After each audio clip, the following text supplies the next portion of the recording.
लद्दाख के देवसाग और डेमचोक में भारत चीन सेनाओं के बीच तनाव कम।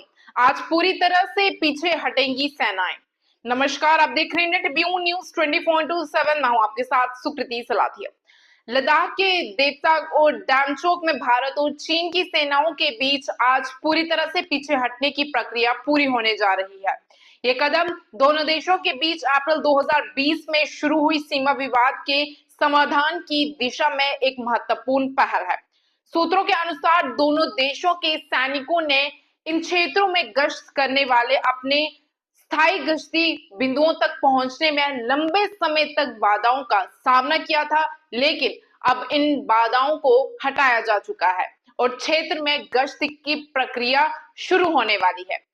सीमा पर दोनों देशों की सेनाओं द्वारा बनाए गए अस्थायी ढांचे को हटाने का काम लगभग पूरा हो गया है। ये ढांचे उस समय खड़े किए गए थे जब दोनों देशों के बीच सीमा पर तनाव चरम पर था। दोनों सेनाओं द्वारा गश्त उन क्षेत्रों में की जाएगी जहां से अप्रैल 2020 के बाद से उनकी पहुंच बाधित हो गई थी। भारतीय सैनिकों को अब बाटलनेक क्षेत्र से आगे बढ़ने और उन गश्ती बिंदुओं तक पहुंचने की अनुमति मिलेगी, जहां पहले चीनी सेना ने भारतीय सैनिकों की पहुंच को रोका हुआ था। वहीं डैमचोक क्षेत्र में भी भारतीय सैनिक अब ट्रैक जंक्शन और चारडिक नाला जैसी गश्ती बिंदुओं तक पहुंच सकेंगे। वही सत्यापन प्रक्रिया भी दोनों पक्षों द्वारा शारीरिक रूप से और मानव रहित हवाई वाहनों की मदद से पूरी की जा रही है, जिससे वह सुनिश्चित किया जा सकेगा कि दोनों सेनाएं समन्वय के साथ पीछे हट रही हैं।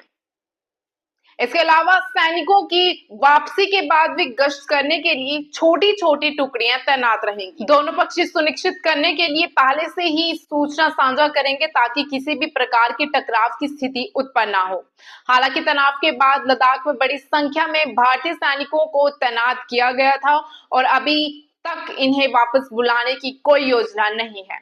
जब तक दोनों पक्षों के बीच आपसी विश्वास और सीमा पर स्थायी गश्ती प्रणाली को लेकर व्यापक सहमति नहीं बनती, तब तक इन सैनिकों की तैनाती जारी रहेगी। इस बीच यह भी बताया जा रहा है कि अरुणाचल प्रदेश के यांगत्से, असाफिला और सुबनसिरी घाटियों के भी इसी तरह की गश्त के लिए समझौतों पर काम किया जा रहा है, जहां हाल ही में दोनों देशों के बीच एक और गतिरोध उत्पन्न हुआ था। Report India Tribune news 24/7।